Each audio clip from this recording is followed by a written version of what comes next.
সুপ্রিয় দর্শক মণ্ডলী, ফ্রন্টলাইন দেখার আমন্ত্রণ জানাচ্ছি আপনাদের সবাইকে।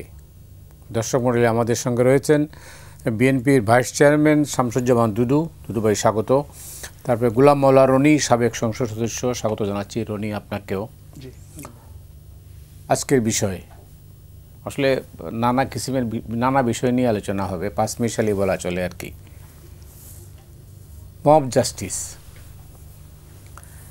মব জাস্টিসটা হয়ে গেছে এখন সমাজের ক্যান্সার। সর্বশেষ যা খবরাখবর তাতে মনে হয় যে মানুষের মধ্যে একটা আতঙ্ক ছড়িয়েছে।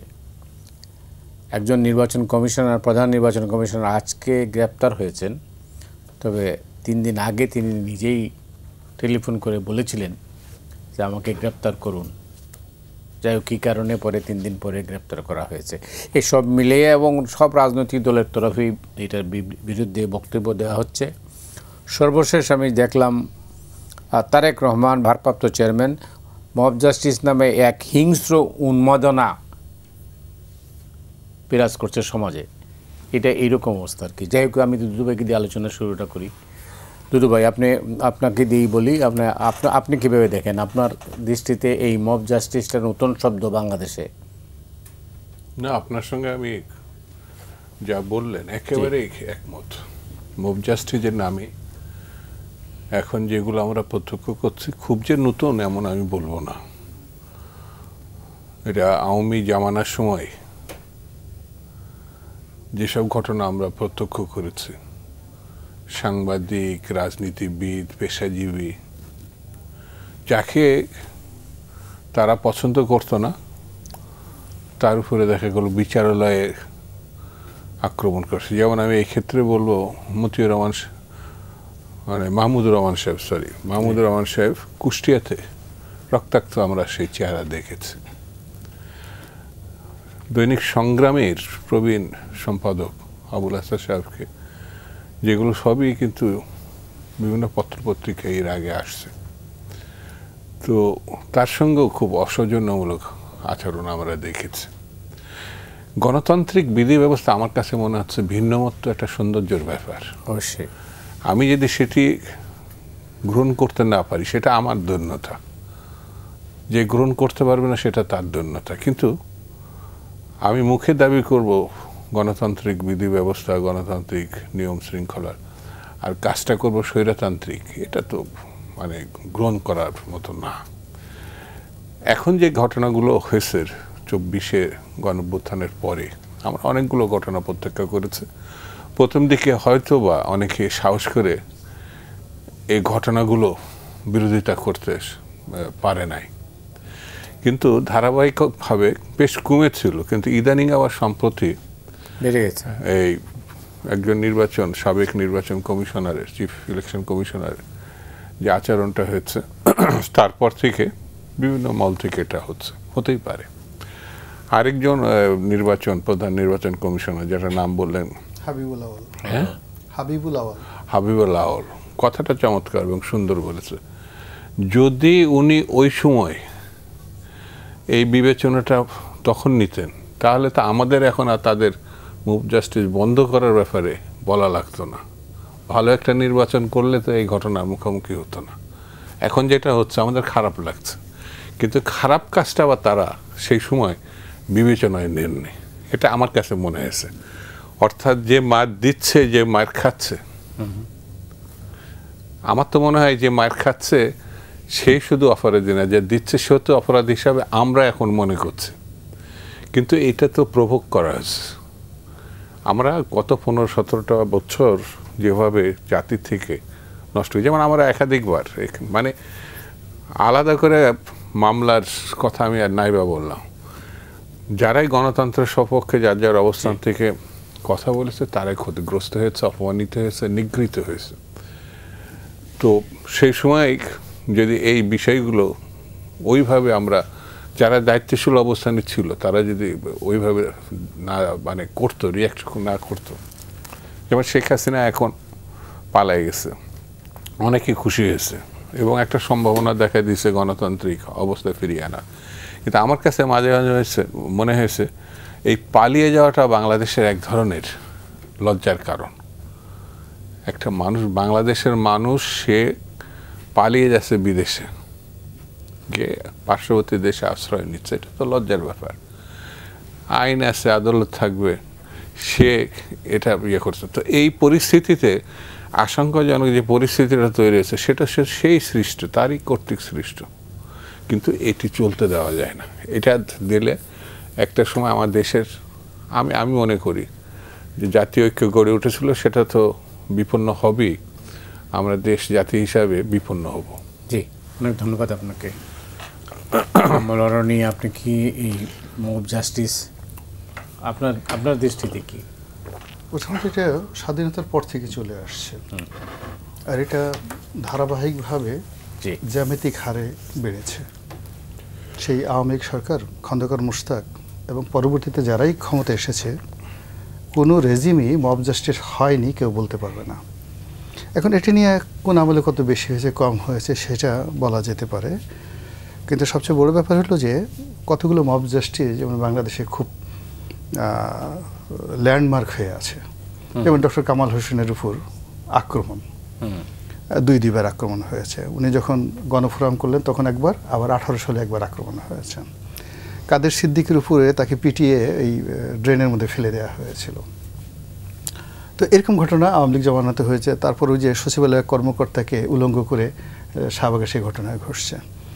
তো এরকম সব সময়ের যে ঘটনাগুলো ঘটেছে তার সঙ্গে নির্মমতা, নিষ্ঠুরতা যা হয়েছে সেটার সাথে অন্য কোনো কিছুর তুলনা করা যায় না। কিন্তু এই গত 10 মাসে যে সকল মব হয়েছে, এইরকম মব আসলে কোনো কার্যকরণ ছাড়া, তারপর শেষে সংগঠিতভাবে, এবং যাকে বলা হয় প্রশাসন রাষ্ট্রযন্ত্রকে তুড়ি দেখিয়ে, বুড়ো আঙ্গুল দেখিয়ে সেই মব জাস্টিস করার পরেও যারা এই কাজগুলো করেছে, আমরা এটাকে এখন মব সন্ত্রাস বলছি, মবক্রেসি বলছি, তাদের একটা পশম স্পর্শ করার মতো ক্ষমতা রাষ্ট্রযন্ত্রের নেই। এরকম ঘটনা আসলে স্বাধীনতার পরে এই গত 10 মাসে যেটা হয়েছে আগে কখনো হয়নি, কিন্তু সবসময় কিন্তু হয়েছে। সেটার একটা লিমিটেশন আছে এবং প্রত্যেকটার একটা কার্যকারণ আছে। এই কারণে এটা হয়েছে, এই কারণে এটা হয়েছে। এখন তো সিদ্ধান্ত বদল হয় মব জাস্টিসের মাধ্যমে। মানে মূল ব্যাপার হলো যে এখন যা কিছু হচ্ছে এটার সঙ্গে যেটা হচ্ছে সেটা হলো রাষ্ট্রের নিয়ম কানুন, রাষ্ট্রের কালা কানুন, তারপরে এটার সঙ্গে চাঁদাবাজি, এটার সঙ্গে আইন কানুন প্রণয়ন, নতুন আইন তৈরি করা, এটার সঙ্গে আইন বাতিল করা, এটার সঙ্গে সুপ্রিম কোর্টের একজন বিচারপতির পদত্যাগ করা, বিচারপতিদের পদত্যাগ করা এবং নতুন কিছু করা। মানে এই যে ঘটনাটা, এটা বাংলাদেশের প্রেক্ষাপটে যা কিছু হয়েছে, এই কলঙ্ক সারা জীবন থেকে যাবে। বাকশাল যেভাবে একটা কলঙ্ক রয়ে গেছে, তারপর সে ইন্ডিমেন্টি অধ্যাদের যেভাবে কলঙ্ক রয়ে গেছে, 75-এর 15 আগস্ট যেভাবে কলঙ্ক, ঠিক এইভাবে এই মবক্রেসিটা, এই সময়ের এই কলঙ্কটা আমাদের সারা জীবন আমাদের চরিত্রে থেকে যাবে। যে উই আর এ নেশন, আমরা এমন একটা জাতি যে জাতির মধ্যে একটা নির্দিষ্ট সময় আমরা এইরকম মবক্রেসিতে জড়িয়ে পড়েছিলাম, এবং আমরা তখন আমাদের কে বাবা, কে মা, কে সম্মানিত, কে অসম্মানিত, কে সেনাবাহিনীর মেজর জেনারেল আর কে চৌকিদার, আমরা এই ডিফারেন্সটা করতে পারিনি এবং আমরা সবাই এটার ভয় আতঙ্কিত ছিলাম। এখন এই মবটা এমন একটা অবস্থায় চলে গেছে যে এখানে সমাজের একেবারে নিম্ন স্তর থেকে শুরু করে ঊর্ধ্ব স্তর, সবচেয়ে কর্পোরেট জগতের যিনি মানে আইকন, ধরেন ইস্পাহানি গ্রুপের মালিক কিংবা অন্য ভালো কোম্পানির মালিক থেকে শুরু করে একেবারে গ্রামের যিনি প্রান্তিক চাষি, তার মধ্যে যেভাবে আছে ইউনিয়ন পরিষদের চৌকিদার থেকে শুরু করে স্বয়ং ডক্টর মোহাম্মদ ইউনূস, তিনিও এই যে মবক্রেসি, এর যন্ত্রণা থেকে, এর ভয় থেকে, আতঙ্ক থেকে মুক্ত নন। আপনি, আমি, আমরা সবাই এইরকম। মানে এটা করোনার চেয়েও ভয়াবহ, এটা পারমাণবিক বোমার চেয়েও ভয়াবহ, এমনকি এটা আমি মনে করি বাংলাদেশের ক্ষেত্রে ইসরায়েল এবং নেতানিয়াহু তার চেয়েও ভয়ঙ্কর অবস্থায় দেখা দিয়েছে। তো যার জন্য এটা নিন্দা জানানোর ভাষা বা নিন্দা জানানোর মধ্যেই আমাদের কর্ম নয়। আমাদের মনে হয় যে আমাদের এটা রেনেসা দরকার। সমাজে যারা রাজনীতি করেন, বুদ্ধিজীবী আছেন, বিবেক আছেন, তাদের সবাইকে এই ব্যাপারটাতে সচেতন হতে হবে এবং যার যার অবস্থান থেকে সচেতনতা বৃদ্ধি করতে হবে। এখানে দুদু সাহেব যে জিনিসটা বলেছেন খুবই একটা তাৎপর্যপূর্ণ। মূল ব্যাপারটা হলো যে মবটা যে হচ্ছে, এটা যে একেবারে এমনি এমনি হচ্ছে তা নয়। এটার পেছনে একটা ক্ষোভ আছে, ক্রোধ আছে, ঘৃণা আছে এবং একটা কারণ আছে। আবার এই যে এই কারণটা যে নিষ্পত্তি হবে, সেই নিষ্পত্তি হবে তারও অ্যাসুরেন্সটা রাষ্ট্র থেকে আসছে না, সমাজের যে মান্যগণ্য, সমাজের একটা চেইন অফ কমান্ড থেকে, রাষ্ট্রের একটা চেইন অফ কমান্ড থেকে জুলাই আগস্ট বিপ্লবের পরে পুরো জিনিসটা ভেঙে গেছে। এখন দেখা গেল যে যারা বিক্ষুব্ধ তারা পুলিশের আইজিকেও যেভাবে ট্রিট করছে, কনস্টেবলকে একইভাবে ট্রিট করছে, তারা সুপ্রিম কোর্টের বিচারপতিকে যেভাবে ট্রিট করছে, সুপ্রিম কোর্টের যে পেশকার যে আছে একইভাবে সে ট্রিট করছে। এই জায়গাটাতে সামাল দেওয়া, হাল ধরার দায়িত্ব হলো রাষ্ট্রযন্ত্রের। ঠিক সেই রাষ্ট্রযন্ত্র গত 10 মাসে অন্য যেখানে যেখানে করা দরকার সেখানে তারা ফেল করেছে, এই জায়গাটাতে মারাত্মক ফেল করেছে। এবং এই আতঙ্কের কারণে আমাদের প্রোডাক্টিভিটি কমে গেছে। আমাদের সকলের যে ন্যাশনাল একটা জাতীয় সাহস আছে, অ্যাভারেজ একটা জাতির একটা সাহস আছে। এই জাতি পদ্মা নদীর মধ্যে পড়ে গেলে সে যাকে বলা হয় তীরে আসতে চায়, এই এদের একটা ন্যাশনাল সাহস। আমাদের দেশের বন্যা হলে সে বন্যা মোকাবেলা করার জন্য লোকজন রাস্তায় দাঁড়িয়ে থাকে। একদিকে বাড়িঘর ভাঙছে, মানুষ রাস্তায় দাঁড়িয়ে আছে। এরপরে মানুষের বিপদে আপদে কোনো লোক মারা গেল বা কোথাও আগুন লাগলো বলতে হয় না, এটা আমাদের একটা জাতীয় বীরত্ব, আমরা এগিয়ে যাই সাহায্য করার জন্য। এই মব জাস্টিসের ফলে আমাদের এই যে জাতীয় যে চরিত্রগুলো, টু হেল্প সামবডি, তারপরে সে নিজেকে রক্ষা করার জন্য, অপরকে রক্ষা করার জন্য, সার্ভাইভ করার জন্য যে একটা আর্ত উপলব্ধি, যে একটা জাগরণ, যে একটা সাহস, এই পুরো জিনিসটা ধসে পড়েছে। ফলে যে যার জায়গাতে আমরা আছি সেই জায়গাতে আমরা স্টপ হয়ে সময় পার করছি, দেখে নে কি হয়, সামনে কি আসছে। ধন্যবাদ। দুদু ভাই, এটা কি মানে বিচারের কোনো প্রতীক কিনা? এই মব জাস্টিসটা যেটা নিয়ে অনেকের মধ্যে এটা আশঙ্কা এবং আতঙ্ক। আতঙ্ক তো বটেই, আশঙ্কাও বটে। এখানে দুটো দিক আছে বলে আমার কাছে মনে হয়। আমাদের গণঅভ্যুত্থানটা যদি আদর্শিক একটি ঘটনা থেকে আমরা মনে করি, যেমন 71-এ মুক্তিযুদ্ধ আমাদের আদর্শিক একটি অহংকার করার, যদি ওই দৃষ্টিভঙ্গি নিয়ে আমি ভাবি, চিন্তা করি, এগোই, তাহলে আমার কার্যক্রমের একটা নিয়ন্ত্রণ থাকবে।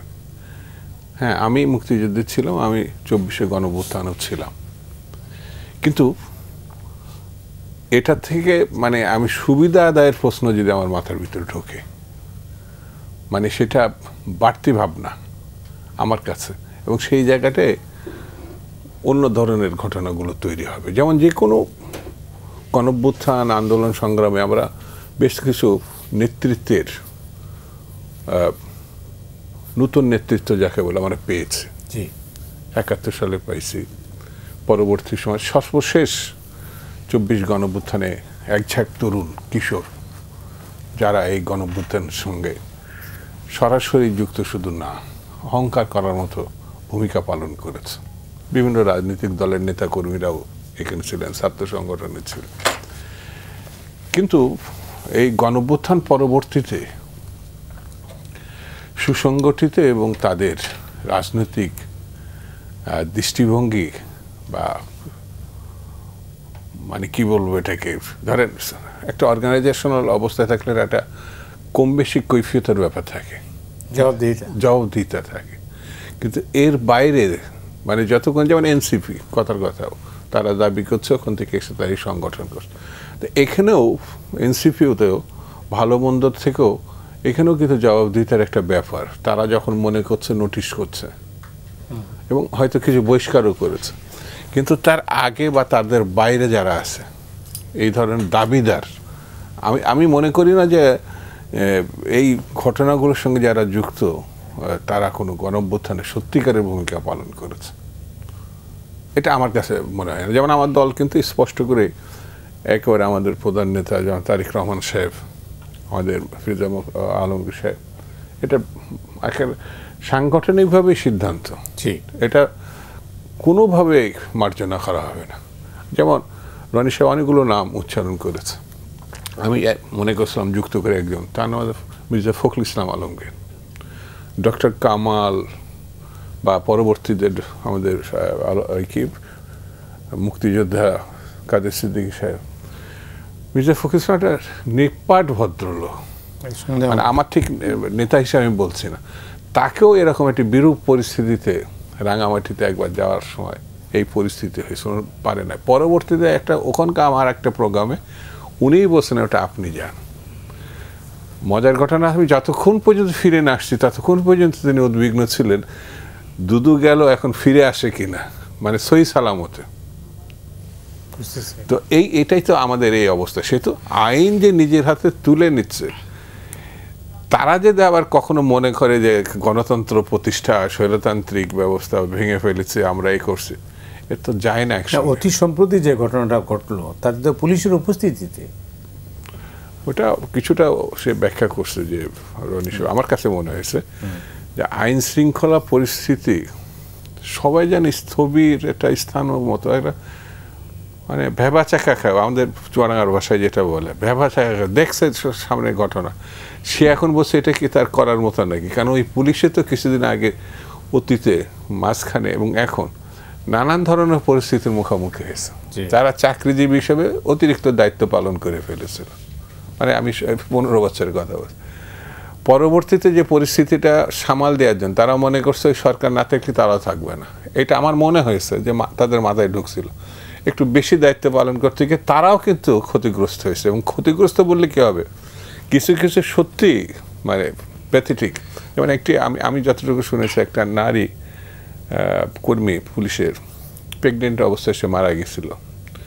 এটা সবাই মানে সেই সময়তেই এটা ভালোভাবে নেয় নাই, কিন্তু এটা হয়েছে। তো এটা আমাদের 71 সালে মুক্তিযুদ্ধে অনেক মানুষ ছিল, মুক্তিযুদ্ধে যায় নাই কিন্তু তারা নিরীহ, কিন্তু মুক্তিযুদ্ধ মানে পছন্দ করে, তারাও ঘরের ভিতরে নৃশংসভাবে নিয়ে যেতে হয়েছে। ঢাকা শহরে হয়েছে, অনেক দেশে হয়েছে। তো আমার কাছে মনে হচ্ছে অনেক হয়েছে, এখন এর থেকে আমাদের বেরোতে হবে, এছাড়া কোনো পথ নাই। বের হওয়ার সলিউশনটা দেখি কি বলেন, বের হওয়ার সলিউশন কি? বের হওয়ার সলিউশনটা হলো যে প্রথমটা হলো যেহেতু একটা রাষ্ট্র আছে, রাষ্ট্রের যিনি প্রধান ব্যক্তি ডক্টর মোহাম্মদ ইউনূস এবং তার যারা উজির এবং নাজির রয়েছেন, তাদেরকে আসলে সত্যিকার অর্থে 3টি জায়গাতে মনে, মস্তিষ্কে এবং আচরণে সমতা আনতে হবে। রাষ্ট্রে সব জিনিস সহ্য হয়, কিন্তু রাষ্ট্র মুনাফিকে সহ্য করে না।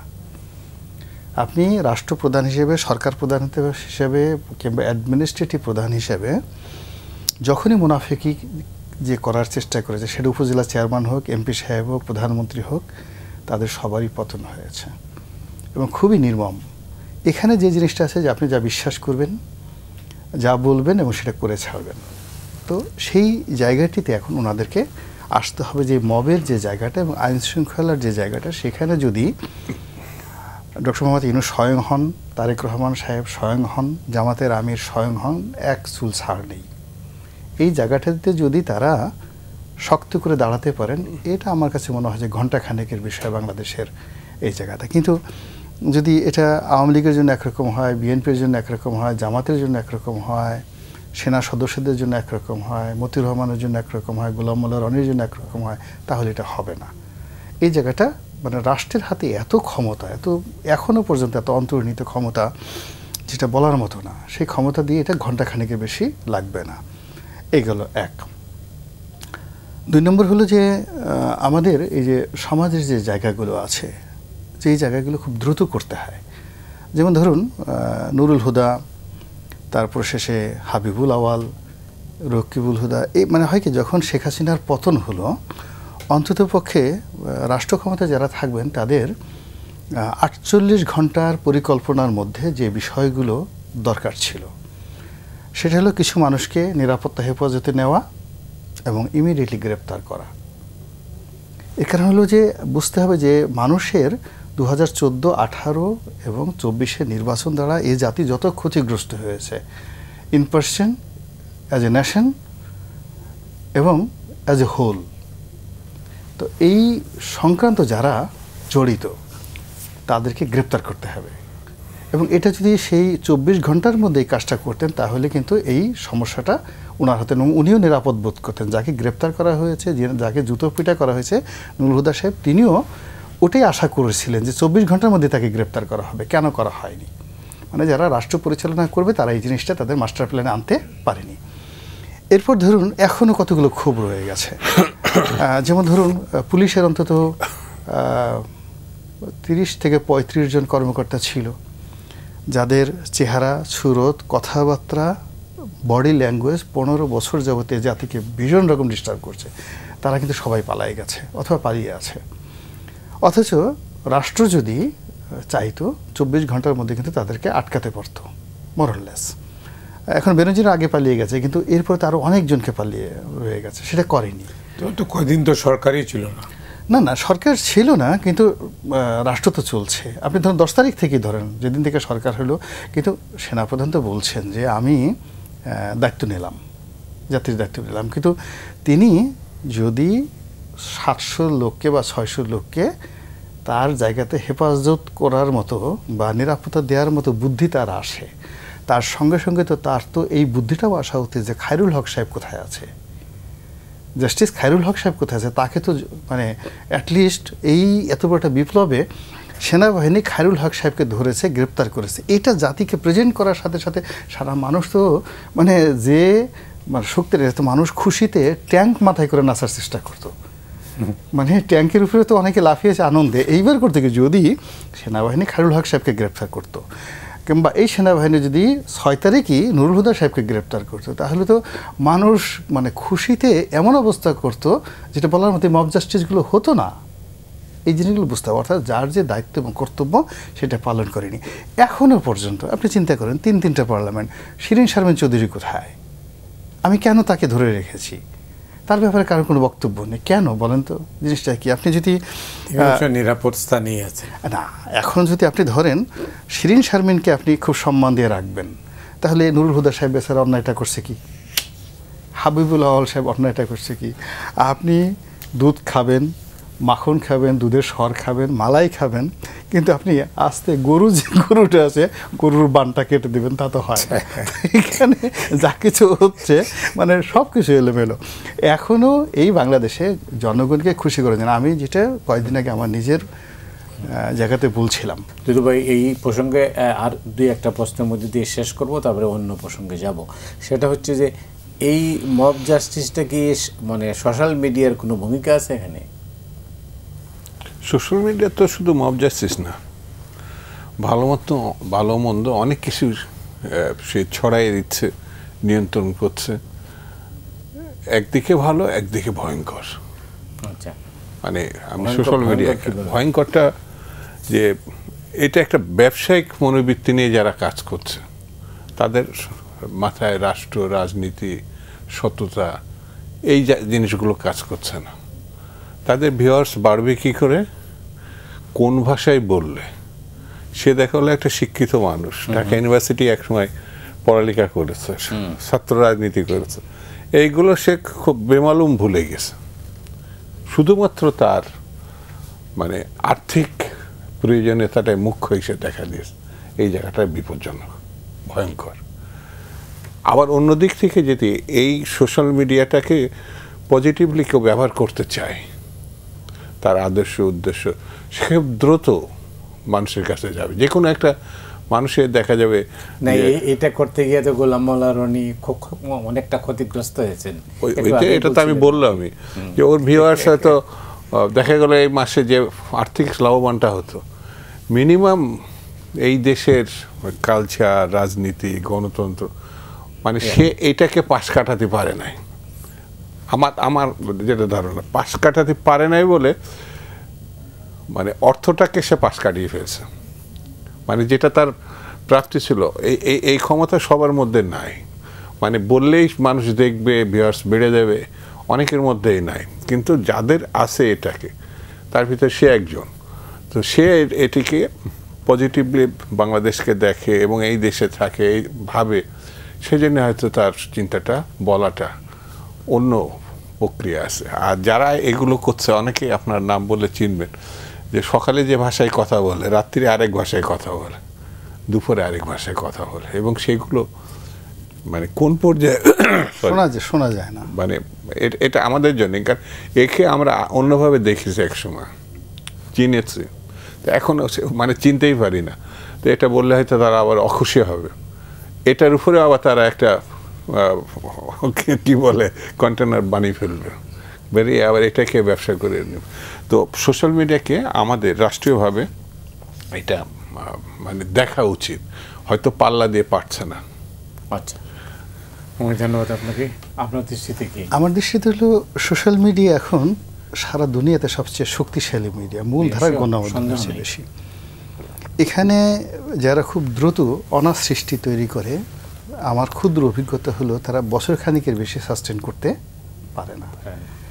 এই গেল এক। 2 নম্বর হলো যে এখানে মন্দ ভাষা, গালাগাল, এই টোটাল জিনিসগুলো 1 মাসের বেশি আসলে বা 10-12 বারের বেশি মানুষ শুনতে পছন্দ করে না। যেমন ধরেন একটা সময় আমাদের দেশে গালি সম্রাট বলতে সেফায়েতুল্লাহ সেফু খুব জনপ্রিয় হয়ে গেল। তো অনেক বড় বড় রাজনীতিবিদ, মন্ত্রী, এমপি তারা গোপনে গোপনে দেখা গেল সে শেখ হাসিনার কী গালি দিচ্ছে একটু শুনে আসে, আজকে কী গালি দিচ্ছে। কিন্তু এটা 3-4 মাস পরে মানে আর রইল না। এখন কিন্তু তার কথা কেউ শুনছে না বা তার গালি কেউ শুনছে না। তো এখন দেখলাম যে সে একদিন আমাকে টেলিফোন করে, তাই বললাম যে আপনি এইভাবে কথা বলেন কেন? তো সে বলল, রনি ভাই আমাকে কে চিনত? তা আমি যদি কথা না ব্যবহার না বলতাম, আমি এখন মওদুদ আহমেদকে টেলিফোন করে সেটা ভয়ে আমার সাথে 2-3 ঘন্টা কথা বলে। তো মওদুদ আহমেদ সাহেবের মতো লোক আমি 2-3 ঘন্টা ব্যস্ত রাখছি এই আমার গালি দিয়ে। অনেক সময় তো তিনি আমার টেলিফোনও ধরতেন না। এখন তো মানে আমি জাস্ট উদাহরণ দিলাম। এভাবে আওয়ামী লীগের যত বড় লোক আছে, মানে যদি বলতো আমি অমুক টেলিফোন করছি, তার সাথে ভয়ে ঘন্টার পর ঘন্টা গালি খাওয়ার ভয়ে টেলিফোন করতো। এখন তিনি কিন্তু নেই, নো হায়ার। এখন যারা এই সেফায়েতুল্লাহ সেফুকে ধরেন অনুসরণ করছে বা করে যাচ্ছে, তাদের অবস্থা কিন্তু খুব দ্রুত অনেক আলটিমেটলি অনেকে হারিয়ে গেছে, আর যারা 2-1 জন আছে তারাও হারিয়ে যাবে। একইভাবে দেন আমাদের দেশে কিছু অপসংস্কৃতি, কিছু মানে নায়ক নায়িকা, কিছু মানে অশ্লীলতা। একটা সময় দেখেন আমরা ময়ূরীকে একবার টপ নায়িকা মনে করা হতো, কিন্তু হারিয়ে গেছে। কিন্তু এখন মানুষ যদি পুরনো খুঁজতে যায়, কবরীকে আপনাকে খুঁজতে হবে, শাবানাকে খুঁজতে হবে, সুচন্দা ববিতাকে খুঁজতে হবে। তো এরকম এই যে মবক্রেসি বলেন আর অশ্লীলতা বলেন আর সামাজিক মাধ্যমে যে ভাইরাল হওয়ার যে ট্রেন্ড অ্যান্ড ট্রেন্ডেন্সি বলেন, এখানে যারা তৈরি করে এবং যারা রেসপন্ড করে, এটা অনেক সময় ওই জোয়ার আসলে যেমন নতুন মাছ লাফালাফি করে, ঠিক ওটার মতো জোয়ারটা চলে যায়, মাছ ধরা পড়ে যায়, এরপরে আর কোনো কিছু থাকে না। তো it's not the reality. Reality হলো যে এক সময় এই সোশ্যাল মিডিয়াও হয়তো থাকবে না, যেভাবে আজ থেকে 10 বছর আগে সোশ্যাল মিডিয়া ছিল না, কিন্তু মূল ধারার আপনার কলম কাগজ যে ট্র্যাডিশনাল যেটা, এটা কিয়ামত পর্যন্ত থেকে যাবে। এবং এই যে সামাজিক মাধ্যমে যারা মেধা এবং মননশীলতা নিয়ে কাজ করেন, তারা কখনো হারাবেন না যদি এই সোশ্যাল মিডিয়া কখনো ইনঅ্যাক্টিভ হয়ে যায়। কখনই বাংলাদেশে ধরেন সরকার যদি চায় যে এখন ইউটিউব চলবে না, ফেসবুক চলবে না, চীনের মতো সব কিছু চলবে, তারা দেখবেন যে যারা এই সময় হিরোগিরি করছে তারা কেউ টিকবে না। সোশ্যাল মিডিয়া কিন্তু অনেক ভালো খবরও দেয় না, ও তো বলছে যে ওটা রুচি আভিজাত্যের উপর নির্ভর, কিন্তু এই ভালো যে খবরটা দিচ্ছে তার সাথে সাথে মন্দ খবরটা তো আমাদেরকে অনেক বেশি ক্ষতিগ্রস্ত করছে, ওটার কথা বলছি। তাই এখানে আমি মানে কি করা উচিত সেটা আমি বলছি যে যদি এই জায়গাটাতে ধরেন যে মন্দ কাজ করছে তারও তো একটা মেধা আছে, তো সে যদি এটা মাঝামাঝি জায়গায় থাকে, পরবর্তীতে দেখা গেল সে সব জায়গাতে ইচ্ছা করলে আপনার পত্রিকাও লিখতে পারবে। তো এখন আমি যদি গোলাম মোল্লা রনি হিসেবে আপনার পত্রিকায় একটা লেখা লিখি, ইউ উইল বি হ্যাপি। কিন্তু আপনাকে যদি সেফায়েতুল্লাহ সেফু একটা লেখা পাঠায়, আপনি ছাপাবেন বলেন? আপনি তো ভয়েই তো ছাপাবেন না, আপনার রুচি নেমে যাবে, সব কিছু হয়ে যাবে। এখন আপনাকে যদি নায়ক আলমগীর আপনার সঙ্গে আসে, একটা ছবি তুলে এবং দেখায়, ইউ উইল বি হ্যাপি। কিন্তু কোনো কারণে যদি আপনার সাথে হিরো আলমের একটা ছবি থাকে, আপনি বিশ্বাস করেন 1 সপ্তাহ আপনি ঘুমাইতে পারবেন না, ছবিটা তুললো কোত্থেকে। আপনি দেখুন ওই যে এখন শফিক আছে যে এখন প্রধান উপদেষ্টার যে প্রেস সচিব, এই ভাইরাল হয়ে গেছে, সে কোন আমলে একটা সেলফি তুলছে হিরো আলমের সঙ্গে, এখন সেটা নিয়ে তাকে রীতিমতো সামাজিক মাধ্যমে তুলোধুনো করা হচ্ছে। তো ইট মিনস যে সব হিরো নয়, আপনি যেভাবে সব খবর নয়, সব মিডিয়া নয়। যার জন্য এখানে যে একটা মাঝামাঝি জায়গাতে থাকা যায়, কোনো অবস্থাতে মানুষ হারিয়ে যায় না। এই যে আমরা রাজনীতি করি, আওয়ামী লীগ, বিএনপি, এই দুটো রাজনীতিগুলো, জাতীয় party, all on a sudden কোথা থেকে আসে এত শক্তিশালী, এত ক্ষমতা, তাদের দাপটে আমার কাছে মনে হয় হায় রাজনীতি এ কী করলাম, ও মাই গড। 1 বছর 2 বছর 3 বছর পর আর তাদের কোনো দেখা সাক্ষাৎ নাই। সেই অনেক ধন্যবাদ রনি। দুদু ভাই, আমি একটু রাজনীতির খবর কি, যেমন একটা নির্বাচনের জন্য আমরা জাতি প্রস্তুত হচ্ছে, অনেক আতঙ্ক আছে, অনিশ্চয়তা আছে, বিশ্বাস সন্দেহ আছে, 3 তারিখ নিয়ে সময় নিয়ে, যদিও লন্ডন বৈঠকের পরে একটা স্বস্তি ফিরে এসেছে রাজনীতিতে, এসব মিলিয়ে মোটা দাগে আপনি কীভাবে দেখছেন পরিস্থিতি? আসলে আমার কাছে মনে হয়েছে যে কাজটি 90 দিনের মধ্যে সাংবিধানিকভাবে আমাদের দৃষ্টান্ত আছে 90 পরবর্তীতে, জি জি একাধিকবার হয়েছে। তো সেই সময়ের মধ্যে কথা আছে না যে সময় 1 ফুট অসময় 10 ফুট, যে কাজটি মানে এখনো পর্যন্ত আমি নিজে রাজনীতিবিদ হিসাবে, রাজনীতি সহকর্মী হিসাবে আমার কাছে মনে হয়েছে, বারবার মনে হয়েছে, যখন মানুষ আমাকে জিজ্ঞাসা করে যে দুদু ভাই, মানে এই ধরেন 15-20 দিন আগেও এরকম কথা জিজ্ঞাসা করেন, এখন করছে, আবার কি আটকে গেল নাকি, সত্যি কি ফেব্রুয়ারিতে হবে? তার মানে এটা আমার কাছে মনে হয়েছে যে সময়ের উপরে আমরা ব্যাখ্যাটা দাঁড় করাতে পারছি না, সেটা হচ্ছে সরকার। আস্থাটা দেখেন না, তাকে তো আমরা জোর করে 3 দিন অপেক্ষা করে, 4 দিন অপেক্ষা করে, সে মানুষটাকে জোর করে বলা যায় আমরা বসাইছি এখানে, এবং তার সহকর্মী হিসেবে যারা আছে তাদেরকেও অনুরূপভাবে এসে বসানো হয়েছে। কি উৎসাহ, উদ্দীপনা, শ্রদ্ধা, মানে ভাবা যায় না। তো সেই মানুষগুলোর প্রতি আমরা কেন অনাস্থায় যাচ্ছি বা অবিশ্বাসে যাচ্ছি বা আস্থাহীনতায় যাচ্ছি, এই জায়গাটা কেন আমরা যাচ্ছি, এটা ডক্টর ইউনূস সাহেবও জানেন আমার ধারণা। তারেক রহমানের সঙ্গে তিনি স্ব-উদ্যোগী হয়ে বৈঠকটা করেছেন, এটা বিএনপির কোনো আহ্বান না। তাতে রাজনীতিবিদ হিসাবে যারা কাজ করে, রাজনীতি সহকর্মী, মানে নানা সংগঠন করে, তারা এই ঘটনার মধ্য দিয়ে, মানে আমি ধন্যবাদ জানাতে যাই তারেক রহমান সাহেব এবং ডক্টর ইউনূসকে, ওই বৈঠকটা অনেক সন্দেহ, অবিশ্বাস এটা মানে দূরীভূত করেছিল, মানে একটা আশার সঞ্চয় করেছিল। তো সেই আশার সঞ্চয়টা এখনো অনেকে বলছে যে আপনারা ফেব্রুয়ারিতে গেলেন কেন, আপনারা ডিসেম্বরেই তো সম্ভব ছিল। হ্যাঁ, এটা আমরা মনে করি সম্ভব ছিল, সম্ভব 3 মাসের মধ্যে, কেন 4 মাসের মধ্যেই হতে পারে, এখনো আমি বিশ্বাস করি। কিন্তু সরকার সেই জিনিসটা মনে করছে যে একটু সময় নিয়ে তার কিছু কাজ আছে, যে কাজটা ব্যাখ্যা ওইভাবে আনে না। তবে আমার কাছে যেটা মনে হয়েছে, যত দ্রুত, যেটা ওই যে আইন শৃঙ্খলার ব্যাপারে, মব জাস্টিসের ব্যাপারে এই সরকারের নিয়ন্ত্রণ আস্তে আস্তে একটু শিথিল হচ্ছে, সেই সময় প্রশ্নগুলো দেখা যাচ্ছে। একটি রাজনৈতিক দলের আইন শৃঙ্খলা অথবা প্রশাসনিক বা বিভিন্ন সেক্টরে তার এখানে গ্রাম পর্যায়ে একটা কর্মী আছে, তো লোকজন আছে, তো প্রশাসনের মধ্যেও একটা রাজনৈতিক দলের প্রকাশ্য সমর্থন না থাকলেও আমরা জানি কে কার পক্ষে আছে। তো এই দ্রুত নির্বাচনটা করলে শুধু যে রাজনৈতিক দলের লাভ এটা না, দেশের লাভ, এবং এই এখন যারা পরিস্থিতি নিয়ন্ত্রণ করতে পারছে না তাদেরও লাভ হবে। তারা, আমরা বললাম না, ডক্টর ইউনূস, আমি ব্যক্তিগত দুদু ভাই, এই পরিস্থিতিতে নির্বাচন করা কি সম্ভব? না, আপনি নির্বাচনটা যখনই একটা তারিখ দেন, আমার বিশ্বাস তারিখ দেন, মাস দেন, এখন যে উশৃঙ্খলতা খুব দ্রুত এটা প্রহসিত হবে, মানুষ নির্বাচনের রাস্তার মধ্যে, টানেলের মধ্যে ঢুকে যাবে, এই অবস্থা থাকবে না। যখনই দেখবেন ওই বৈঠকটা হয়েছে না, তখনই অনেক কিছু নিটাল হয়ে গেছিল তারেক সাহেব, ইউনূস সাহেব। তো সেই জিনিসটাও আমরা ধরে ব্যর্থ হবো যদি যথাসময়, এখনো যদি ফেব্রুয়ারিটাও হয়, এটাও মন্দের ভালো আমার বিবেচনা। কিন্তু কোনো কারণে যদি এখানেও প্রশ্ন দেখা দেয়, যেটা হওয়া উচিত হবে না, তাহলে পরে আমরা হতাশার মধ্যে জাতিকে ঢুকাই ফেলবো। সেই জন্যে কোনো রকম নির্বাচনের ব্যাপারে, হ্যাঁ, সংস্কারের কেউ বিরোধিতা করেনি। 1 বছর হয়ে গেছে, আমরা জানতেও পারিনি কি ঘটনা, কি হয়েছে, কি সংস্কার হলো, কি সংস্কার হয়েছে, কেউ জানে না। ওনারাও জানে কিনা আমার সন্দেহ আছে। খালি কমিটির 1-2 করে মিটিং করে। আমার বিবেচনা যে সব কিছু আপনারা অনুমোদন দিয়ে দেওয়া যায়, যা খুশি করে নির্বাচন করেন।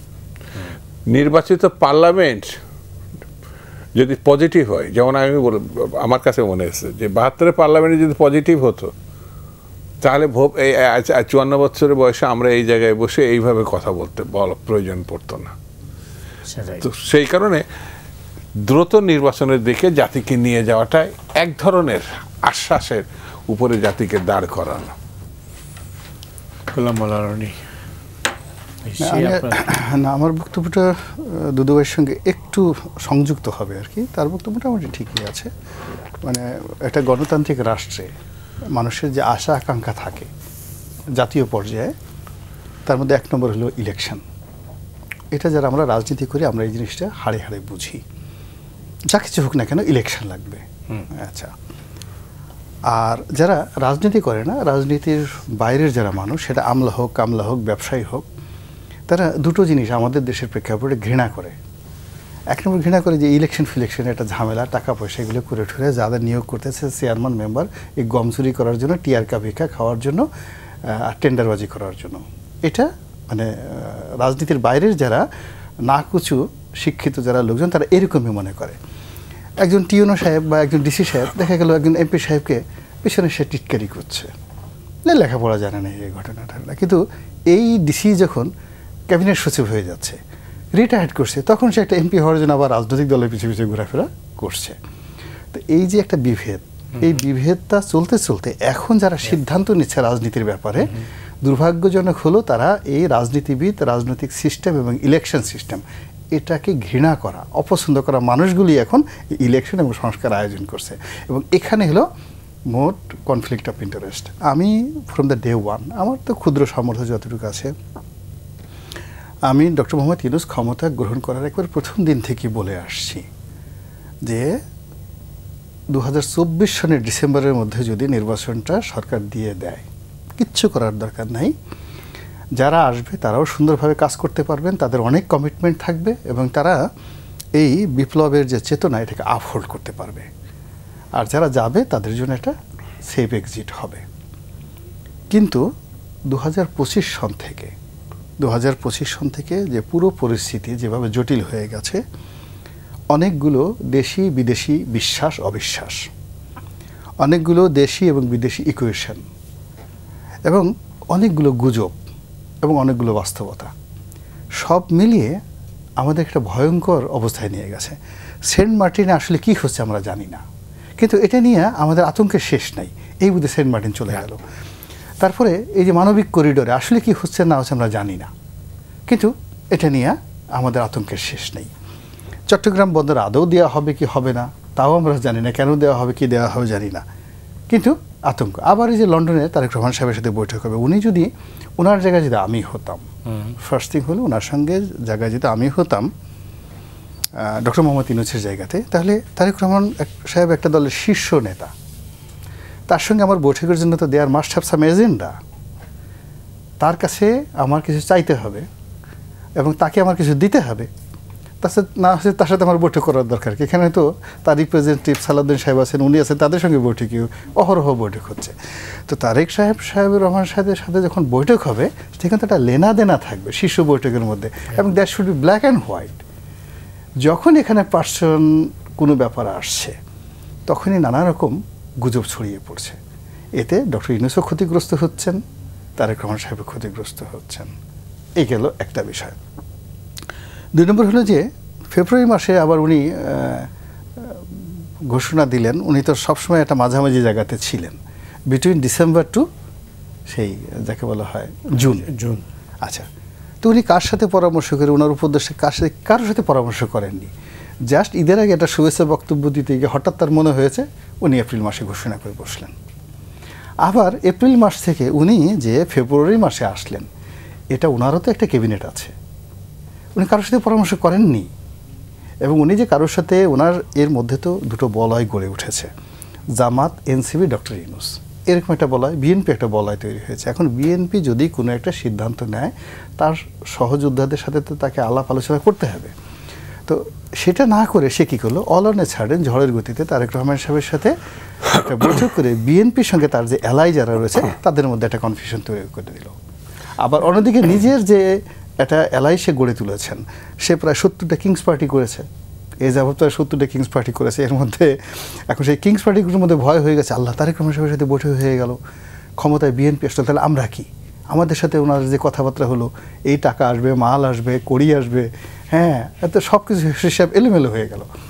দেখুন এই যে একটা অস্থির অবস্থার সৃষ্টি হলো, ফলে কি হলো দেখেন, সে যে ফেব্রুয়ারির কথা বলছে, এটা এখন বিএনপি লোকও বিশ্বাস করছে না, জামাতের লোকও বিশ্বাস করছে না, এনসিপিও বিশ্বাস করছে না। আপনার কি বিশ্বাস যে নির্বাচন ফেব্রুয়ারিতে হবে?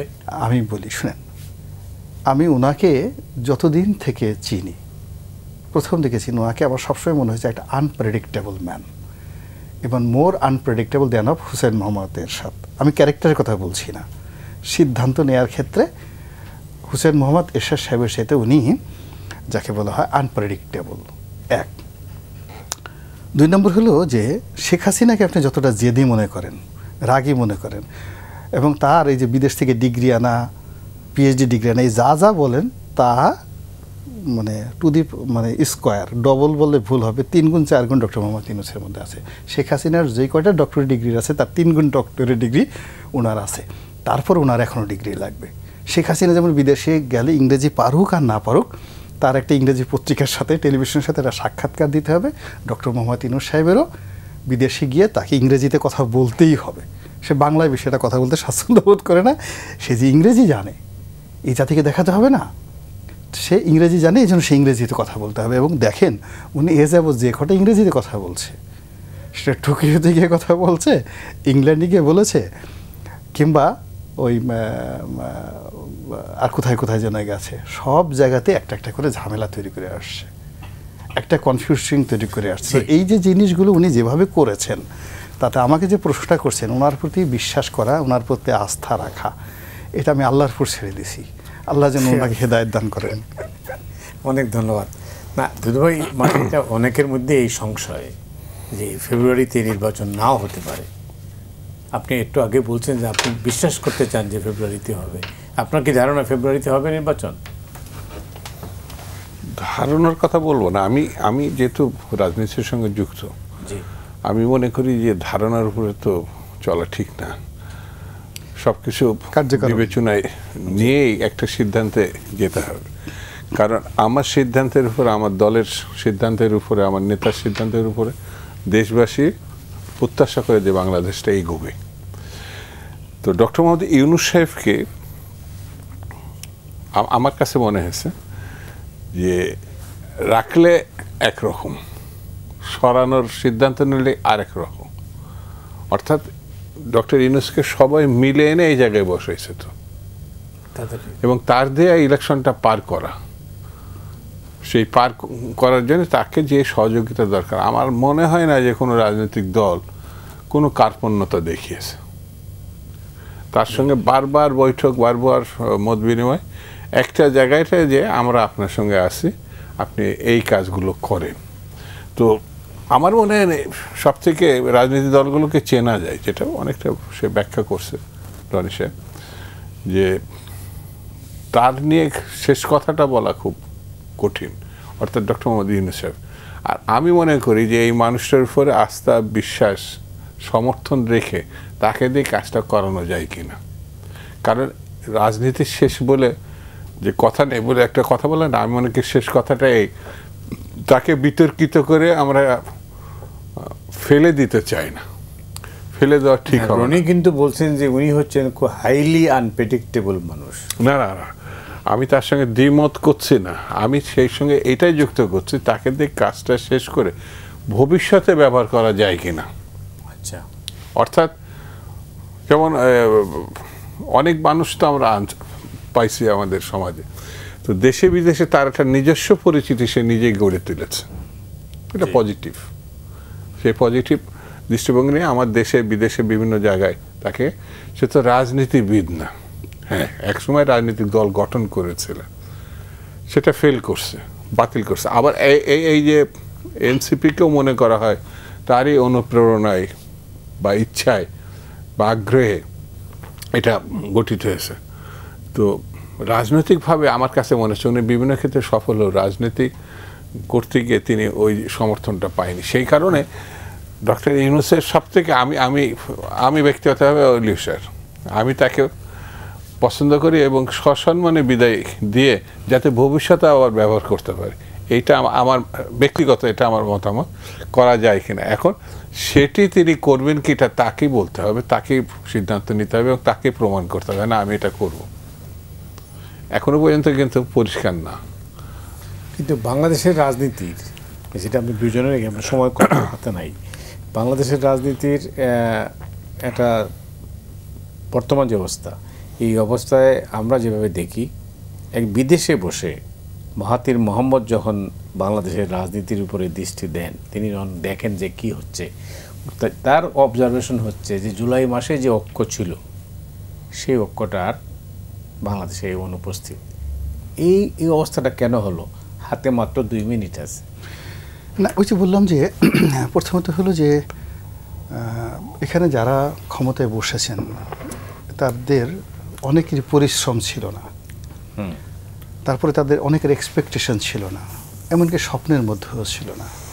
তো অযাচিতভাবে একটা মানে সুপ্রিমিয়াম সুপার পাওয়ার পাওয়ার পরে এটাকে ইউটিলাইজ করার জন্য তারা তাদের মন, মেধা, মননশীলতা, সততা পরিপূর্ণভাবে কাজে লাগায়নি।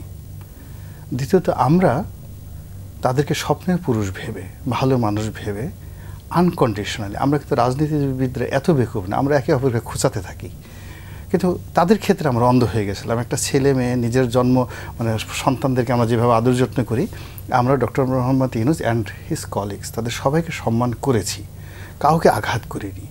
ফলে এই যে সময়টাতে এর মধ্যে কোনো কন্ডিশন ছিল না, প্রেম ছিল, ভালোবাসা ছিল, অগাধ বিশ্বাস ছিল, ঈমান ছিল, ইয়াকিন ছিল, কিন্তু সেই জায়গাটাতে আসলে দায়িত্ব আমরাও পালন করিনি। আমাদের প্রথম দিন থেকে আজকে বিএনপি যে ভাষায় কথা বলছে, এই ভাষায় যদি জুলাই পরে সেপ্টেম্বর, অক্টোবর, আগস্ট মাসেই বিএনপির এই কথা বলার সামর্থ্য ছিল এবং বিএনপির কথা বলার বুদ্ধিও ছিল, সে জানতো, কিন্তু সে সম্মান দিয়েছে, রিল্যাক্স দিয়েছে। আবার এখন বিএনপিকে যে ভয় পাচ্ছে জামাত ভয় পাচ্ছে, ইউনূস সাহেব ভয় পাচ্ছে, এই ভয়টা যদি তারা সেই আগস্ট মাসে পেত তখন কিন্তু এই সমস্যাটা তৈরি হতো না। তো এই জন্য অনেকগুলো ভ্যাকুম তৈরি হয়ে গেছে, ভ্যাকুমগুলোর মধ্যে বাতাসের মধ্যে দুর্গন্ধ ঢুকে গেছে। এখন ওইগুলো যারা এগুলো তৈরি করেছে একমাত্র তারাই এটা দূর করতে পারবে, এছাড়া কোনো উপায় নেই। এখানে সরলভাবে বলতে পারি, ভাই আমি কাজ করেছি, আমার এই ভুল হয়েছে ইত্যাদিতে ঘটনা, এখন কিভাবে বের হওয়া যায়, খোলামেলা কথা। ধন্যবাদ। 30 সেকেন্ড কিছু বলতে পারলে। আমার মনে হয় যে হ্যাঁ, রনি মোটামুটি ব্যাখ্যা করে বোঝাইছে। এখন নির্বাচনে কোনো বিকল্প নেই, এই বিশ্বাসটা, আস্থাটা দেশবাসী যেমন মনে করে তারা মনে করবে কিনা, এই মনে করলেই দেখবেন অনেক কাজগুলো সহজ হয়ে যাবে। আর যদি না করা সম্ভব হয় তাহলে বিষয়টা জটিল হয়ে যাবে। অনেক ধন্যবাদ আপনাকে দুদু ভাই। রনি, আপনাকেও ধন্যবাদ। দর্শক মণ্ডলী, আজ এ পর্যন্তই। আপনারা সবাই ভালো থাকুন।